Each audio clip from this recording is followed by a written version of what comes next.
ఆలస్యమైంది, మరి కొద్దిగా వెయిట్ చేసినందుకు మీరు మన్నించాలని కోరుతున్నాను. ముఖ్యంగా ప్రతి వాళ్ళు దుఃఖంలో ఉండే కుటుంబానికి, మరి వారి చెల్లెళ్ళు, తమ్ముళ్ళకి, బంధుమిత్రులకి మరి దేవుడు ఓదార్పుని అనుగ్రహించాలని నేను ప్రార్థిస్తున్నాను.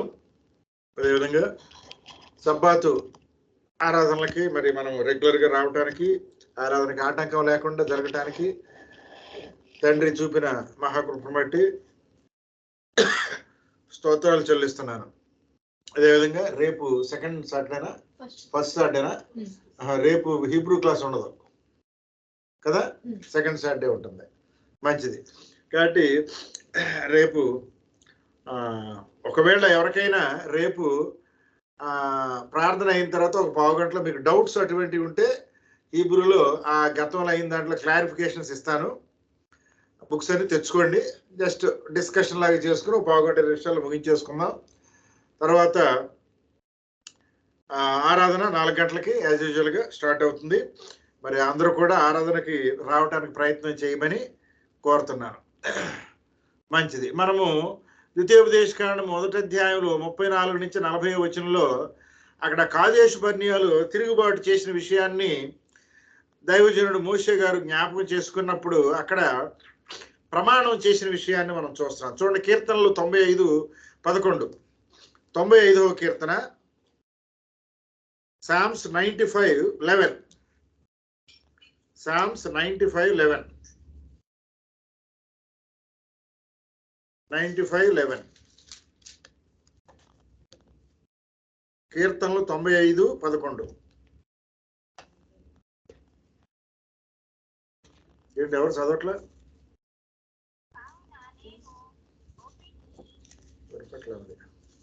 కీర్తనలు 95:11.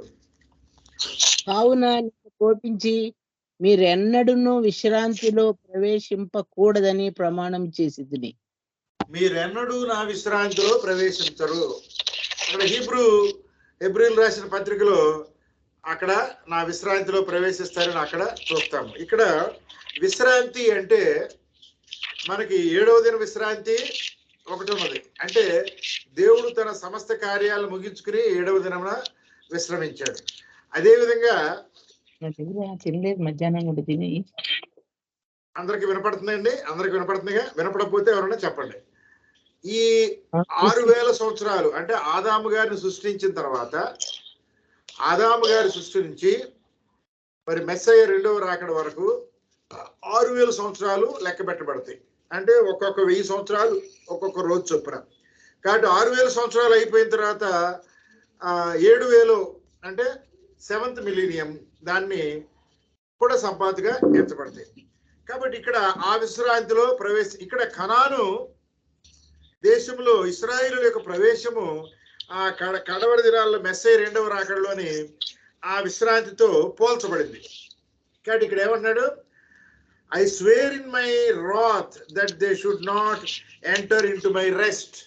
కాబట్టి నేను వారికి విశ్రాంతిని కలగజేయబోతున్నాను. ఆ కనాను దేశంలో అక్కడ సంతోషాన్ని కలగజేయబోతున్నాను. అక్కడ వాళ్ళు ప్రవేశించురని దేవుడు ప్రమాణం చేయటం అంటే భయంకరమైన విషయం.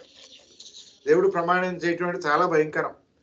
కాబట్టి దేవుని నోటి నుండి వచ్చే మాట దీవెనకరంగా ఉండాలి మనకి. అది కోపంతో శాపంతో రాకూడదు. ఇంకొక విషయం ఏంటంటే దేవుని బిడ్డలుగా ఉన్న మనము కూడా మన నోటి నుండి వెలువడే మాట నెరవేరుద్ది. బాగా గమనించండి. If you are a believer, నిజముగా దేవుని ఆజ్ఞలు పాటిస్తూ దేవుని విశ్వాస జీవితంలో స్థిరులుగా ఉంటే, if you obey to the commandments of God and walk in the way of Yeshua messiah, whatever you say that will be done. మన నోట్లోంచి వచ్చే మాట నెరవేరుతుంది. అందుకనే బాగా గుర్తుపెట్టుకోండి. 70-80లోకి వెళ్ళిపోయిన వాళ్ళ దగ్గర నుంచి నాలాంటి 60లో ఉండేవాళ్ళ వరకు, కొత్తగా పిల్లలు పుట్టిన వాళ్ళు, పిల్లలు పుట్టని యవనస్తులు కూడా గుర్తుపెట్టుకోవాల్సింది ఏంటంటే, తొందరపడి మనం ఎవరిని తిట్టకూడదు. బాగా గుర్తుపెట్టుకోండి. తొందరపడి మనం ఎవరిని తిట్టకూడదు. తొందరపడి ఎవరికి శాపనార్థాలు పెట్టకూడదు, ఎందుకంటే అవి నెరవేరుతాయి. They will be fulfilled. మనం ఎప్పుడైతే దేవుని బిడ్డలుగా ఉన్నామో మన నోటి నుండి వచ్చే మాట, the words which are coming out of our mouth will be fulfilled, అవి నెరవేరుతాయి. కాబట్టి ప్రియ దేవుని సంగమా, మనము కోపం వస్తే దాన్ని కొంత ఓపిక పట్టుకోవాలి. మీకు చెప్పే బదులు ముందు నన్ను నేను ఓపిక పట్టుకుంటాను. నేను చాలాసార్లు ప్రయత్నం చేస్తా ఉంటాను. కోపంలో మహా కోపం వస్తుంది నాకు. ఆ కోపంలో నేను కాని మాటలు అంటానేమో, చాలా ప్రయత్నం చేస్తా, అయినా కొన్నిసార్లు దొరుకుతూ ఉంటాయి. కానీ దేవుని బిడ్డలుగా మనము ఆ కోపాన్ని జయించాలి. మెస్సయ్య యొక్క శిలువ మరణములో మనము కూడా పాలు పొంది through the cross of Yeshua Messiah we should overcome that wrath. కాబట్టి దేవుని ఉగ్రతను మనము పొందకూడదు అనే విషయాన్ని ఇక్కడ గుర్తుపెట్టుకోవాలి. కాబట్టి ఐగుప్తు నుండి బయలుదేరిన తరము వాగ్దానంలో ప్రవేశించలేదు. They didn't enter into the promised land. తర్వాత వారు అరణ్యంలో చనిపోయారు. యెఫున్నె కుమారుడైన కాలేబు, తర్వాత యెహోషువ, వీళ్ళిద్దరు మాత్రమే. చూడండి 36వ వచనంలో ఉంటుంది. అక్కడ 36వ వచనం, మొదటి అధ్యాయం 36 చూడండి. ద్వితీయోపదేశ కాండము మొదటి అధ్యాయం 36 చూడండి ఒకసారి.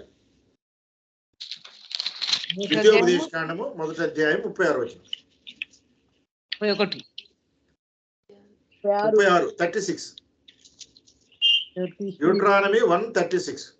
యెఫున్నె కుమారుడైన కాలేబు తప్ప మరి ఎవడును చూడడు. అతడు పూర్ణ మనసుతో యెహోవాను అనుసరించను గనుక అతడు దాన్ని చూచును. అతడు అడుగుపెట్టిన దేశమును నేను అతనికి అతని సంతానంలోకి ఇచ్చుదానని ప్రమాణం చేశాను. కాబట్టి అక్కడ కాలేబుని ఎంతగానో ఆశీర్వదించినట్లుగా చూస్తాం. అంటే వాగ్దాన భూమికి వెళ్ళటానికి యెహోషువతో పాటు కాలేబు ఆశీర్వదించబడ్డాడు. కాబట్టి ఎంతో బలమైన నాయకుడిగా యెహోషువతో పాటు కాలేబు ఎంచబడ్డాడు. కాబట్టి మనము ఈ 12 మందిలో 10 మంది మరి అల్ప విశ్వాసానికి లోనయ్యారు అనే విషయాన్ని మనం చూస్తున్నాం. 2 మాత్రమే ప్రవేశించారు. చూడండి, సంఖ్యాకాండము 14 నంబర్స్ 14 6-10. సంఖ్యాకాండము 14. దేశమును సంచరించి చూచిన వారిలో నుండిన నూను కుమారుడును యెహోషువ యెఫున్నె కుమారుడును కాలేబును బట్టలు చింపుకొని ఇశ్రాయేలు సర్వ సమాజమును చూచి మేము సంచరించి చూచిన దేశము మిక్కిలి మంచి దేశము, యెహోవా మనయందు ఆనందించినడలా ఆ దేశములో మనలను చేర్చి దాన్ని మనకిచ్చును, అది పాలు తేనెలు ప్రవహించు దేశము. కాబట్టి ఆ 10వ వచనం వరకు చూస్తే వాళ్ళు ఎంతో దుఃఖపడ్డారు. అంటే వాగ్దాన భూమిని వెళ్ళటానికి ఆ 10 మంది నెగిటివ్ గా చెప్తున్నారు. They are giving negative witness. So వాళ్ళు బట్టలు చెప్పుకుని దుఃఖపడినట్లుగా చూస్తున్నాము. కాబట్టి ఆ దేశము పాలు తేనెలు ప్రవహిస్తుంది. అక్కడ milk and honey is available. అంటే పుష్టికరమైన ఆహారము. మనం కనుక రోజు 3 పూట్ల పాలు తేనె తింటే చాలా బలము, ప్రోటీనస్ ఫుడ్ అనమాట అది. కాబట్టి ఆ దేశంలో honey and milk is available abundantly. తర్వాత ఏమంటాడు, మీరు తిరగబడద్దు, డు నాట్ రెబెల్ అని చెప్తున్నాడు. దేవునికి తిరుగుబాటు చేయటము శాపము మన జీవితానికి. దేవుని సంగమా, దేవుని తిరుగుబాటు చేయటం ఏంటి? దేవుని మనం చూడగలమా? we cannot see him. కానీ మనము ఆయన ఆజ్ఞలు చూస్తాము. we will watch his commandments, his words. కాబట్టి ఆయన మాటలకు మనము తిరుగుబాటు చేయకూడదు. You should not rebel against the commandments of God. కాబట్టి ఈ రోజున ప్రపంచము దేవుని ఆజ్ఞలకు వ్యతిరేకముగా అప్పుడెప్పుడో కాన్స్టంటైన్ చెప్పిన దగ్గర నుంచి ఈనాటి వరకు కూడా people are rebelling against creator. అందువల్లే శాపాలు వస్తున్నాయి. కాబట్టి అక్కడ వాళ్ళు ఆ దేశ ప్రజలకి భయపడొద్దు అని వాళ్ళకి ధైర్యం చెప్తున్నాడు. కాబట్టి విశ్వాస జీవితంలో we must be courageous. As a believer.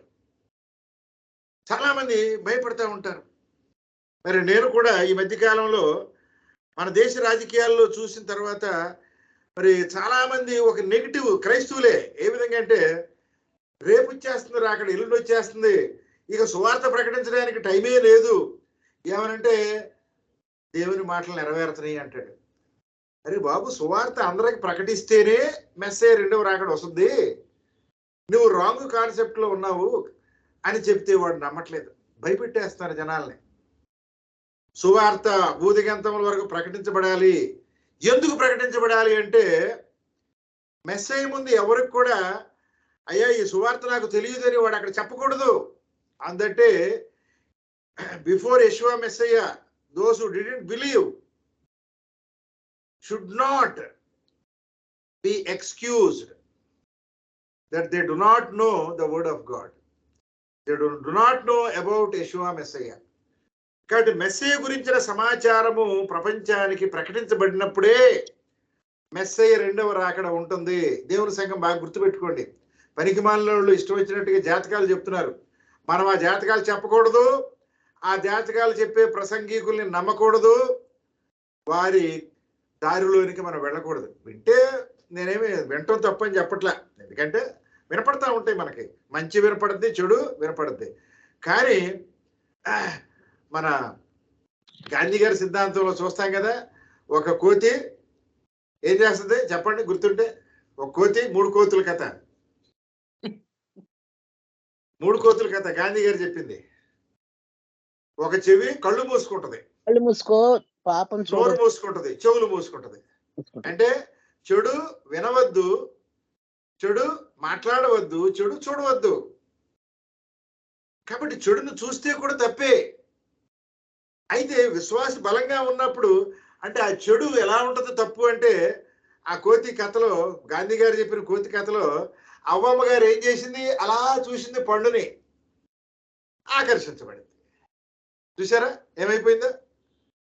కాబట్టి అలా విన్నది, మాటలు అమ్మేసింది, అలా రుచి చూసింది, పాపంలో పడిపోయింది. మనం కూడా అంతే. ఆమె కంటే మనం ఏమి గొప్పవాళ్ళం కాదు. అవ్వమ్మ దేవుని చేతి సృష్టి, మనం ఏంటో తల్లిదండ్రులు కడుపు వచ్చి పుట్టాం. అవ్వమ్మ కంటే మనం ఎట్టి పరిస్థితిలో నీతిమంతులము కాదు. We cannot claim our righteousness than Adam and Eve. కాబట్టి వాళ్ళే పడిపోతే మనం ఎంత ఆఫ్టర్ ఆల్. కాబట్టి మెస్సయ్య యొక్క రక్తము చేత కడుగబడి మనము అలాంటి పాపాన్ని అంటకుండా మరి మనము విశ్వాస జీవితంలో బలపడాలి. కాబట్టి ఆ 10 మంది అవిశ్వాసంలో పడిపోయారు, 2 మాత్రమే బలమైన విశ్వాసంలో ఉన్నారు. అంటే పిలువబడిన వాళ్ళు అనేకుల మంది ఉంటారు, ఏర్పరచబడిన వాళ్ళు బహు కొద్ది మంది ఉంటారు. కాబట్టి మనము చూజన్ పీపుల్గా ఉండాలి. You must be a chosen person. 3వది, మోషే కూడా అందులో ప్రవేశించలేదు. ఆ 37 వచనంలో మనం చూస్తాం. ఇక్కడ ఏది ద్వితీయోపదేశకాండం 1:37లో అక్కడ మరి మోషే కూడా ప్రవేశించలేదనే విషయాన్ని మనము చూస్తాము. చదవండి 37, చదవండి 37, 1:37, డ్యూటరానమీ 137, డ్యూటరానమీ 137, డ్యూటరానమీ 137, ద్వితీయోపదేశకాండం 1:37. మరియు యెహోవా మిమ్మును బట్టి నా మీద కోపపడి నీ పరిచారకుడగు నూను కుమారుడైన యెహోషువ దానిలో ప్రవేశించును గాని నీవు దానిలో ప్రవేశింపవు. కాబట్టి కాలేబ్ విల్ ఎంటర్. అక్కడ 36 వచనంలో ఏమని చెప్పాడు? Caleb he will see. And 37లో ఏమంటున్నాడు? The Lord was angry with me. With me. Who is that me? మీ ఎవరండి ఇక్కడ? నా మీద ఏమన్నాడు? నా మీద కోపపడి. ఎవరు? ఇక్కడ నా మీద అంటే ఎవరు అక్కడ? మోషే. మోషే గారు చెప్తున్నాడు. ఈ మాటలన్నీ చెప్పేది ఎవరు మనకి? The great personality. దేవుణ్ణి మరి ముఖాముఖి అంటే ఆయన ముఖం చూడకపోయినా ఆయన యొక్క ప్రతిబింబాన్ని, ఆయన యొక్క ఆ వర్చస్సుని, ఆయన చూసినవాడు ఆయన చెప్తున్నాడు ఏమని, ఆయన కూడా ఎంటర్ అవ్వడంట. బట్ ఎవరు ఎంటర్ అవుతారు? Yehoshua will enter, but Joshua son of Nun will enter. కాబట్టి వాళ్ళిద్దరికీ ఉంది. ఈవెన్ మోషే కూడా దానిలో ప్రవేశించలేకపోయాడు. కాబట్టి సంఖ్యాకాండంలో 20వ అధ్యాయంలో మరి మనం ఈ విషయానికి సంబంధించిన విషయాలను కొన్ని చూస్తాం. చూడండి ఒకసారి, సంఖ్యాకాండం 20వ అధ్యాయంలో రాయబడిన అంశాలు ఏంటో చూద్దాం ఒకసారి. నంబర్స్ 20 చదవడం అవసరం లేదు, దీనికి కనెక్షన్ ఏంటో చూద్దాం. సంఖ్యాకాండం 20లో అక్కడ రాయబడి ఏంటి, అక్కడ అరణ్యానికి వచ్చారు. అక్కడ ఏమైంది, మోషే అహరోనులకి తిరుగుబాటు చేశారు, వాళ్ళు తిరుగుబాటు చేశారు. కాబట్టి అక్కడ మాకు తింటాకి తాగటానికి లేవని తిరుగుబాటు చేశారు. అప్పుడు మరి అక్కడ బండలోంచి మోషే గారు ఏం చేశాడు బై మిస్టేక్, అదే 11వ వచనంలో ఏం చేశాడండి, 11వ వచనం చదవండి, సంఖ్యాకాండం 20:11. అప్పుడు మోషే తన చెయ్యి ఎత్తి 2 మార్లు తన కర్రతో ఆ బండను కొట్టగా నీళ్లు సమృద్ధిగా ప్రవహించెను. అయితే మోషే గారు చేయవలసిన పని ఏంటి? అక్కడ మోషే గారు ఏం చేయాలి? అక్కడ వాస్తవంగా బండతో మాట్లాడాలి. ఎక్కడుంది అది? దేవుడు ఎక్కడ చెప్పాడు ఆ మాట? 8వ వచనంలో ఏముంటుంది? బండతో మాట్లాడు. అసలు బండతో మాట్లాడడం ఏంటండి? బండతో మాట్లాడగలుగుతారా? Can you speak with a rock? ఆ బండ ఎవరు? Messiah is that rock. కాబట్టి ఆయన మెస్సయ్యతో మాట్లాడమంటే ఈ లోపల ఏమైంది, వాళ్ళందరూ తిరుగుబాటు చేశారు. తిరుగుబాటు చేసేటప్పటికి మోషే గారు కోపం వచ్చేసింది. కోపం వచ్చి ఏమంటున్నాడు, ద్రోహులారా, 10వ వచనంలో అక్కడ ఏమంటున్నాడు, ద్రోహులారా అని వాళ్ళని తిడుతున్నాడు. ఆ కోపంలో ఏం చేశాడు ఆయన? కోపంలో ఏం చేశాడు? బండతో మాట్లాడాల్సింది వాళ్ళని తిట్టేసి ఆ కోపంలో బండని మెస్సయ్యను కొట్టాడు. He had beaten messiah. మరి ఎంతో పాపం చేసినట్టుగా ఏమైపోయింది, ఆయన వారసత్వ భూమికి వెళ్ళటానికి, అడుగు పెట్టడానికి అవకాశాన్ని, అర్హతను కోల్పోయాడు. ఆ కోపం ఏం చేస్తుంది? మనల్ని దేవుని సన్నిధికి రాకుండా చేస్తుంది, దేవునికి దూరంగా చేస్తుంది ఆ తిరుగుబాటు అనేది. కాబట్టి మనలో అలాంటి స్వభావం ఉంటే ఈనాడే అందులోంచి మనం బయటికి రావాలి, ఆ కోపాన్ని తగ్గించుకోవాలి. నేనైనా మీరైనా ఎవరమైనా దేవుని సంఘంలో ఉండే మనము మరి ఆ కోపాన్ని తగ్గించుకుని విధేయతను కలిగి మరి అక్కడ ఉండాలి అనే విషయాన్ని ఇక్కడ మనం నేర్చుకుంటాం. కాబట్టి ఎంతో సాత్వికుడు మోషే గురించి మరి అక్కడ విట్నెస్ ఏముంటుంది, ఆయన ఎంతో సాత్వికుడిగా చెప్పబడ్డాడు. ఆయనకే కోపం వచ్చేసింది. కాబట్టి మనం మోషే కంటే గొప్పవాళ్ళం కాదు. కాబట్టి యెహోషువ ద్వారా ఇశ్రాయేలీయులు ప్రవేశిస్తారని అక్కడ మరలా ద్వితీయోపదేశకాండం 37-38 వచనాల్లో మనం చూస్తాం. ఎందుకని? Leadership was changed. మళ్ళా చెప్తున్నా, ఈ మధ్య కాలంలో మన దగ్గర కూడా లీడర్షిప్ వాజ్ చేంజ్డ్. నేను ఈ పదం ఎందుకు నొక్కి చెప్తున్నానంటే, దేవుని దృష్టిలో సక్రమంగా పని చేయకపోతే మోషేను మార్చేస్తాడు. మోషేను మార్చేసిన దేవుడు ఇలాంటి దుర్మార్గుల పరిపాలన ఉంచుతాడా? కాబట్టి ప్రియ దేవుని సంగమా, దేవునికి విరుద్ధముగా ఉన్న నాయకత్వాన్ని భూమి మీద దేవుడు ఉంచడు. కొన్నిసార్లు దుర్మార్గులు కూడా పరిపాలన చేయడానికి దేవుడు అవకాశం ఇస్తాడు, కానీ ఆ దుర్మార్గులకు ఇవ్వాల్సిన శిక్ష కూడా దేవుడు ఇస్తాడు. కాబట్టి దుర్మార్గులు విస్తరించడం చూసి నువ్వేమి అసహనం తెచ్చుకోవద్దు. దుర్మార్గులు శిక్షించబడటం నేనైతే నా జీవితంలో కళారా చూస్తున్నాను. ముందు వెనకో వాళ్ళకి పడిన శిక్ష భయంకరంగా ఉంటుంది. కాబట్టి మోషే గారు పొరపాటున అక్కడ ఆవేశం వచ్చి అక్కడ కుమారుని కొట్టినట్టుగా చూస్తాను.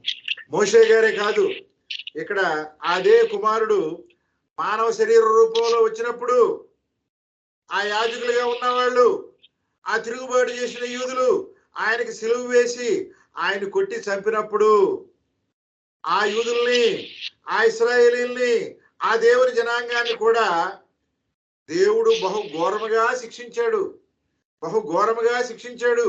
మరి 1900 అంటే ఆ 70వ సంవత్సరం నుంచి ఇశ్రాయేల్ దేశంలో నుంచి వాళ్ళు తరిమివేయబడిన తర్వాత, దేవాలయం కూల్చివేసిన తర్వాత, after the destruction of the second temple, వీళ్ళందరూ కూడా దేవర్ స్కాటర్డ్ టు డిఫరెంట్ ప్లేసెస్.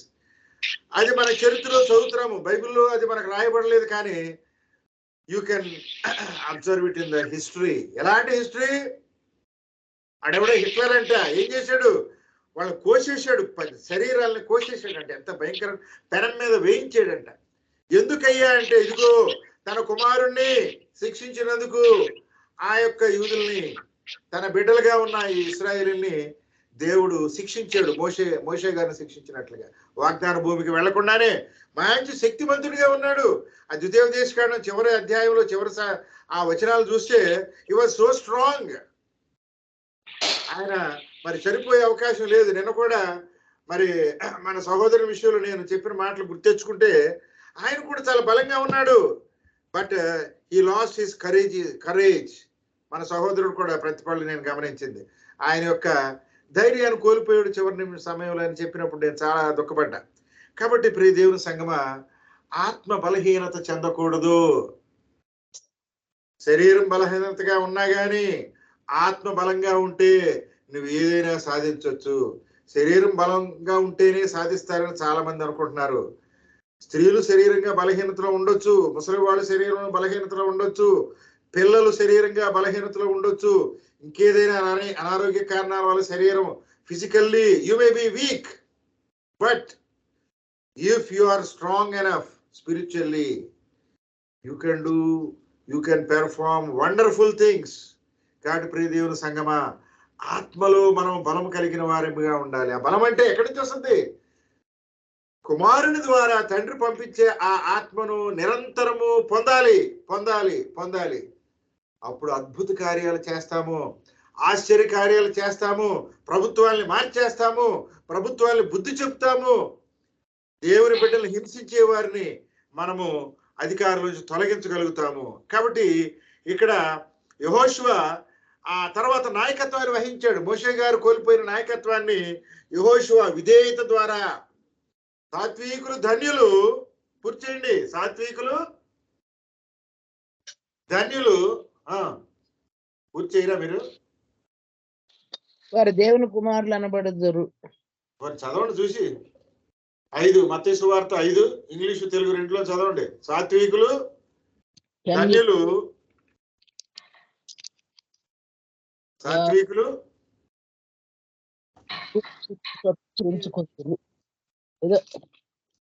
చదవండి, చూసి చదవండి, పర్వాలేదు. ఎన్నో వచ్చిన 5 మత్తయి 5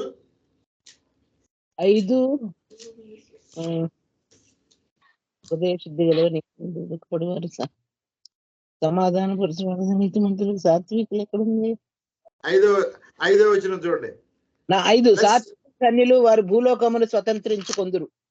Blessed are the meek, for they shall inherit the earth. If you are meek in heart, నీవు కనుక సాత్వికం కలిగి ఉంటే నాయకులు అవుతారు, నాయకత్వాన్ని వహిస్తారు. వాళ్ళని అనేక మంది నాయకులు చూస్తున్నాను, సాత్వికాన్ని కలిగిన వాళ్ళు నాయకత్వంలో రాణిస్తున్నారు, ఆ సాత్వికం లేని వాళ్ళు నాశనం అయిపోతున్నారు. కాబట్టి మనము మెస్సయ్య సాత్వికాన్ని, మోషే కంటే శ్రేష్ఠుడు. ఎందుకని? ఆ మోషేకి లేని సాత్వికాన్ని, మోషే చాలా సాత్వికుడు, ఆయన కంటే సాత్వికుడు యెషువా మెస్సయ్య. కాబట్టి ఈ యెహోషువ మోషే అంతటి గొప్పవాడు. మోషే విడిచిపెట్టిన కార్యాన్ని పూర్తి చేశాడు. కాబట్టి మన పితరులు, తాతగారు, మన అబ్రాహాం గారు విడిచిపెట్టిన కార్యాన్ని, మోషే దైవజనం గారు విడిచిపెట్టిన కార్యాన్ని మనము పూర్తి చేసేవారిగా ఉండాలి. అంతేగాని వేరే సంఘాలకు వెళ్ళిపోయే వారిగా ఉండకూడదు. తిరిగి వారు అవిశ్వాసులు ఆ విధంగా చేస్తారు. దేవుని యందు విశ్వాసం ఉన్నవాళ్ళు, మన పూర్వీకులు చేసిన పనిని, దిస్ ఈజ్ మై డ్యూటీ, నేను నిజంగానే అట్లా ఫీల్ అవుతాను. మా తాతకి ఫిజికల్గా నేను వారసున్నో కాదు, కొంతమంది మమ్మల్ని వీడు సత్రిపల్లి నుంచి వచ్చాడని చెప్పేసి మా గురించి చాలా దుష్టప్రచారం చేసేవాళ్ళు ఉన్నారు ప్రతిపాడులో. నేను పుట్టింది హైదరాబాద్లో అయినా పెరిగింది ప్రతిపాడులో. నా తర్వాత సంతానం అంతా పుట్టి పెరిగింది మా అమ్మ సొంతూరు. మా నాయన అక్కడ ఉద్యోగం చేశాడు. మేము ఆ భూమి మీద మాకు హక్కు ఉంది, అయినా మమ్మల్ని కొంతమంది అలా చేసేవాళ్ళు ఉన్నారు. ఓకే, ఏం ప్రాబ్లం లేదు, ఐ డోంట్ బాదర్. కానీ మనము దేవుని బిడ్డలుగా మనము హక్కుని అంటే అబ్రాం గారి తరపున నేను ఆత్మీయ వారసుడిని అని నేను క్లెయిమ్ చేసుకుంటాను. మోషే దైవజనం గారికి మరి చాలా మంది ఆ రోజులు నా మీద దుష్ట ప్రచారం చేశారు. నాకేదో పాస్టర్ అయిపోవాలని నేనేదో చేశారని చాలా మంది నా మీద దుష్ట ప్రచారం చేశారు. నేను సంఘం అభివృద్ధి కోసం ప్రయత్నం చేశాను. పాస్టర్ హోదా కావాలని నేను ఎప్పుడు ప్రయత్నం చేయలే. ఆ పెద్దలకి ఇచ్చినప్పుడు నేను కూడా సంతోషించి వాళ్ళతో ఏకీపించాను. వాళ్ళు కొన్ని పొరపాట్లు చేశారేమో, కానీ నేను ఓర్పునే కలిగి ఉన్నా. అంటే నేను సాత్వికుడిని నేనేం క్లెయిమ్ చేసుకోవట్లే. కానీ మనం ఎప్పుడైతే దేవుని విశ్వాస జీవితంలో మన పితరుల ఎడల వారు చేసిన పనిని పూర్తి చేయాలనే బాధ్యతను కలిగి ఉంటామో, ఈ రోజున మరి నేను గమనిస్తున్న ఇద్దరు స్త్రీల్లో, ఒకళ్ళు అబ్రాం గారి సంతానంలో, ఒకళ్ళు దైవజన గారి సంతానంలో, ఇద్దరులో మన సంఘంలో వాళ్ళు ఎంతో ప్రయాసపడుతున్నారు. అంటే మిగతా వాళ్ళు చేయట్లేదని కాదు సుమా, మరి మనతో పాటు ఎంతో శ్రమ పడుతున్నారు. వాళ్ళని చాలా మంది విమర్శిస్తారు, కానీ వాళ్ళు ఏమి లెక్క చేయరు. కాబట్టి మన వారసత్వ సంపద డబ్బులు కాదు, భూమి కాదు, దేవుని యొక్క వాక్యము. ఆ సంపదని మనము ముందుకు తీసుకెళ్దాం. మన సంఘం ద్వారా సత్యాన్ని బలముగా పాటిద్దాము. మన ఆ వారసత్వంలో మనము వారసులుగా, కూతుర్లకు పిల్లలైనా కొడుకుల పిల్లలైనా మనము ఆత్మీయంగా వారసత్వాన్ని పొందుదాము. కాబట్టి ఆ మోషే విడిచిపెట్టిన కార్యాన్ని యెహోషువ గారు పూర్తి చేశాడు. దైవజనులు నలుగురు కాదు, ఐదుగురు అని చెప్తాను నేనైతే. ఎవరు? అబ్రహాం గారు, దైవదత్తం గారు, దైవాధీనం గారు, దైవకాంతయ్య గారు, అమృతమ్మ గారు సేవ చేశారు. ఆవిడని ఎక్కడ మనం తక్కువ చేయకూడదు. అమృతమ్మ గారి కుటుంబం అంతా కూడా దేవుని సంఘంలో వెల్ ప్రాక్టీస్డ్. వాళ్ళు దేవుని సంఘంలో ఎంతో పాటించిన వాళ్ళు. తర్వాత పెళ్లిళ్ళు అయిన తర్వాత కొంతమంది పక్కకి వెళ్ళిపోయారేమో. మా చిన్నతనంలో వాళ్ళందరూ కూడా పస్కా పండుగకి వచ్చేవాళ్ళు. ఎక్కడి నుంచి? గోదావరి కన్ని నుంచి, ఉయ్యూరు నుంచి కూడా వచ్చేవాళ్ళు. నాకు తెలుసు, నేను సాక్ష్యం. కాబట్టి తర్వాత చెదిరిపోయి ఉండొచ్చు, అది వేరే విషయం. కాబట్టి ఈ ఐదుగురు కూడా దేవుని సంఘానికి మూల స్తంభాలుగా వాళ్ళు వ్యవహరించారు. వారి సంతానముగా, వాళ్ళ వారసులుగా వాళ్ళ బయట సంఘాలకు వెళ్ళి గొప్పలు చెప్పుకుంటున్నారు చాలా మంది. I feel pretty shame on those people. అయితే మన సంఘంలో, మన సంఘమే కాకుండా ఇతర సంఘాల్లో కూడా ఆ వారసత్వాన్ని ముందు కొనసాగిస్తున్న వాళ్ళు మనం గౌరవిద్దాం, వాళ్ళు బలపరుద్దాం. ఈ సత్యాన్ని ఇంకా బలంగా తీసుకెళ్తే యెహోషువ గుణాలని, లక్షణాలని, కాలేబు లక్షణాలని మనము పట్టుకుందాం. మోషే ద్వారా ధర్మశాస్త్రం ఇవ్వబడింది, దేవుని యొక్క వాక్యము. చూడండి, మోషే వంటి వాడు ఒక ప్రవక్త, మెస్సయ్య.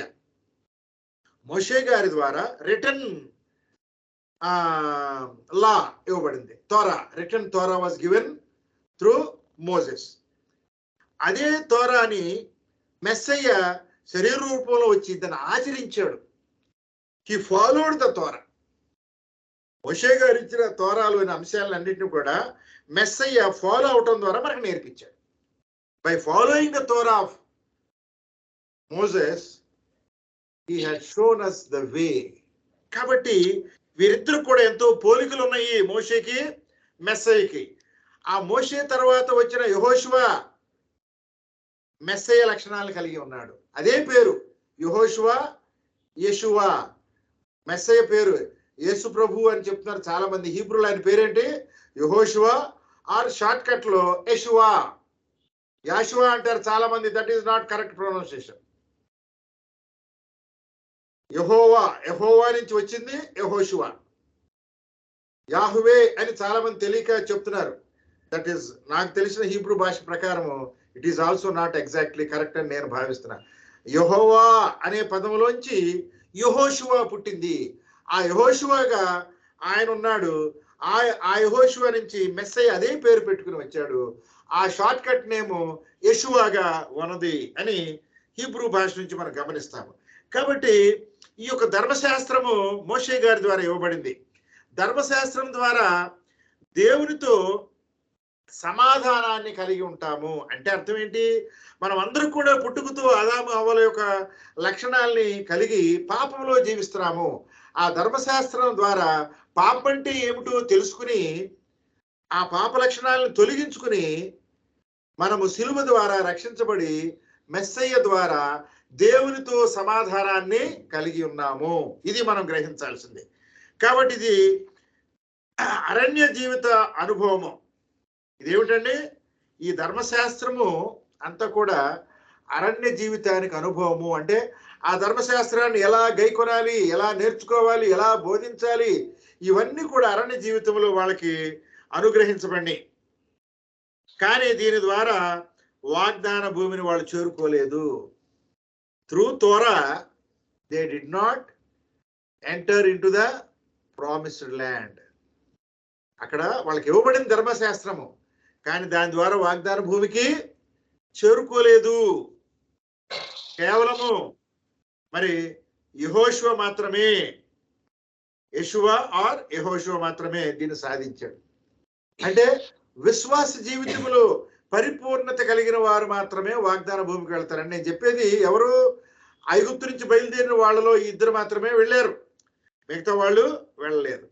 కాబట్టి ఆ యొక్క యెషువ పేరును కలిగిన మెస్సయ్య మరి యోహాను సువార్త 14వ అధ్యాయంలో అక్కడ ఆయన పోలినట్టుగా చూస్తున్నాము.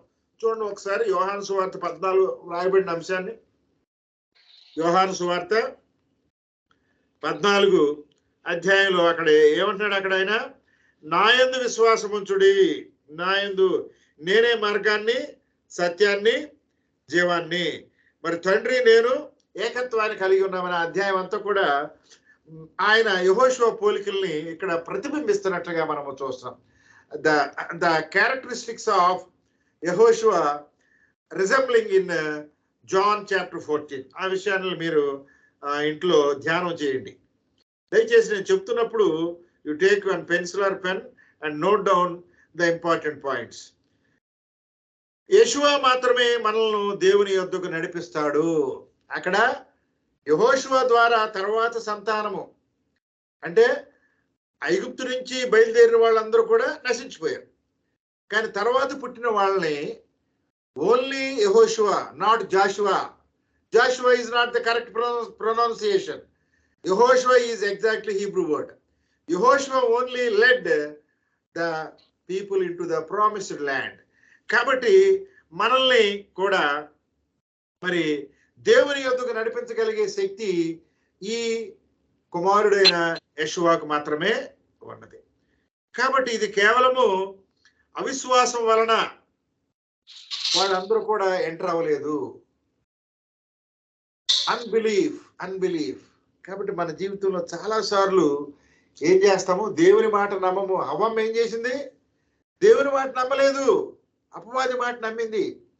ఇవాళ సమాజము కూడా సత్యాన్ని బోధించే మనలాంటి సంఘాల్లో మాట నమ్మట్లేదు, అసత్యం బోధించే సంఘాల్లో మాటలను నమ్ముతున్నారు.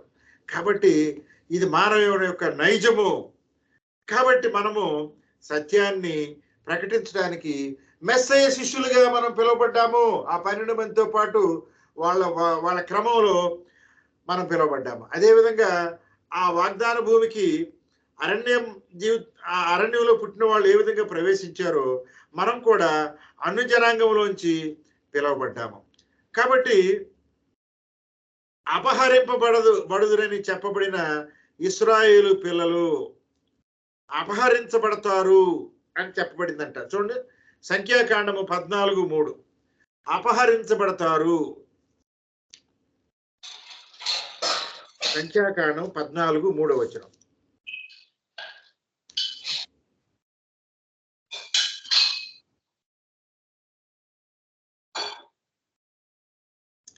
ఇక్కడ ఆ సర్వ సమాజం ఏమంటున్నారండి? ఈ అరణ్యంలో మేము ఎందుకు చావాలి? మేము తిరిగి ఐగుప్తుకి వెళ్ళిపోదాం అన్నప్పుడు వాళ్ళందరూ ఏమైపోయారండి? వాగ్దాన భూమికి చేరకుండా మధ్యలోనే అంతమైపోయారు, అపహరించబడ్డారు. కాబట్టి ఇక్కడ ఆ అవిశ్వాసం వలన వాళ్ళందరూ కూడా చూడరు అని ఇక్కడ 22, 23 వచనాల్లో 14, 22, 23 వచనాల్లో అక్కడ ఉంటుంది. ఏమిటి? ఆ ప్రమాణపూర్వకంగా నేను ఇచ్చిన దేశంలోనికి వాళ్ళు ఎవరు? కేవలము అవిశ్వాసం వలన వాళ్ళ వాగ్దాన భూమికి చేరలేదు.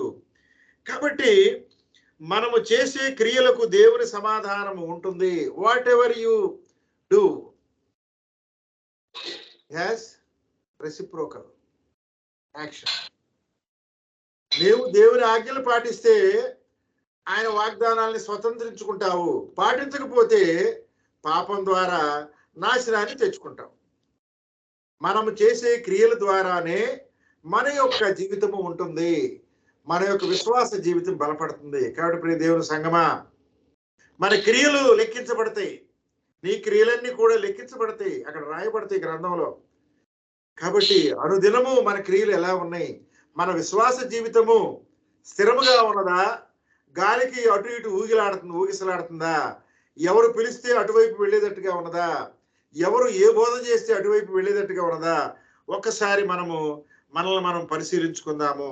కాబట్టి అవిశ్వాసంలో నుంచి స్థిరమైన విశ్వాసంలోనికి మనము ముందుకు వెళదాము. తర్వాత ఇశ్రాయేలీయుల యొక్క అసంపూర్ణ మారు మనసు, హాఫ్ హార్టెడ్నెస్. సగం విశ్వాసం ఉంటుంది, నూలివెచ్చని స్థితి, సగము అవిశ్వాసం ఉంటుంది. కాబట్టి ఆ మోషే ఇక్కడ జ్ఞాపకం చేస్తున్నాడు. కాబట్టి ఈ విషయాలు మనము 41 నుంచి 46 వచనంలో చూస్తాము. కాబట్టి ఈ రోజున మనము గుర్తుపెట్టుకోవాల్సింది, అవిశ్వాసం చేత వాగ్దాన భూమికి చేరలేదు చాలా మంది. ఐగుప్తు నుంచి బయలుదేరిన వాళ్ళు, అరణ్యంలో పుట్టిన వాళ్ళందరూ కూడా యెహోషువ చేత నడిపించబడ్డారు. ఎంతో బలమైన భక్తుడిగా ఎంచబడిన మోషే కూడా వాగ్దాన భూమిలోనికి ప్రవేశించలేకపోయాడు. కాబట్టి మనం ఇంకెంత జాగ్రత్తగా ఉండాలి. ఆ యొక్క అంటే ఈ కనానుగా పిలువబడిన మెస్సే 2వ రాకడలోని ఆ 1000 ఏళ్ల సంవత్సరంలోని 7వ దినముగా ఎంచబడిన ఆ యొక్క విశ్రాంతిలో ప్రవేశించటానికి మనం ఎంతవరకు అర్హతను సంపాదించుకున్నాం? ఈరోజు మన యొక్క క్రియలు, మన యొక్క మాటలు, మన యొక్క సాక్ష్యము ఆ ప్రవేశానికి సిద్ధముగా ఉందా లేదా? ఈ రాత్రికాల సమయంలో మనల్ని మనం పరిశీలించుకుని, ఒకవేళ లేకపోతే మనం మెస్సయ్య రక్తం చేత కడగబడి ఆ యొక్క పరిపూర్ణమైన విశ్వాస స్థితిని పొందాలని మరి సంఘాన్ని నేను హెచ్చరిక చేస్తున్నాను. అట్టి ధన్యత, ఆ కనానులో ప్రవేశించే ధన్యత, మరి విడవబడకుండా ప్రవేశించే ధన్యత మనకందరికీ అనుగ్రహించబడును గాక. ఆమేన్.